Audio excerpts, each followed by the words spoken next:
the ancient beliefs of Native American peoples mention the existence of a creature that would appear to be an incarnation of a nightmare. This terrible monster lived in the icy forest of the north, where it wandered in search of new victims. Known as the Wendigo. According to legend, the Wendigo is a macabre creature that lives both in material and spiritual worlds, and could be one of two things. The first possibility is its physical being, a hideous monster that stalks the northern woods, desperate to sate its unfathomable hunger. Different stories describe it differently. Sometimes it has the head of a stag, other times it's closer to a monstrous human, emaciated from its constantly starving. It was said to grow in the proportion of the size of the meal it just consumed, making it impossible for the beast to ever eat its fill.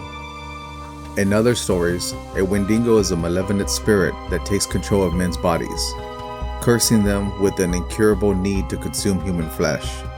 It was said that the spirit could possess a person who was overcome with selfishness or greed, leading them to the acts of cannibalism. The Wendigo originated in northern regions of North America, with the folklore of the Algonquin indigenous people. According to legends, when confronted with the Wendigo, it is almost impossible to escape. They are relentless in their pursuit of food and unaffected by punishing elements of the environment.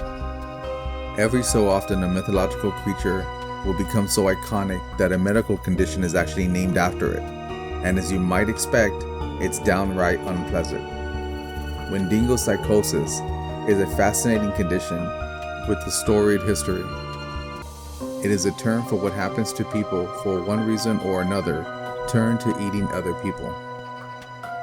Shock factor aside, it is especially eye-catching, and it isn't necessarily a result of being desperate for food. In fact, some of the most famous cases of Wendigo psychosis seem to have sprung up for no reason at all. Whether it is an actual psychiatric condition, or it is a result of culturally embedded fears taking hold of people, is a matter of debate. But the stories are gripping. Cultures all over the world believe that eating human flesh gives a person certain abilities: speed, strength, and immortality. Regardless, the thought of a creature like the Wendigo could possibly exist is very disturbing. So if you ever plan to venture into the woods up north, I would definitely make sure you keep your eyes peeled. You never know what could be lurking in the woods, man or creature. Again, I want to thank you for watching. Don't forget to like and subscribe and hit that bell icon. And until next time,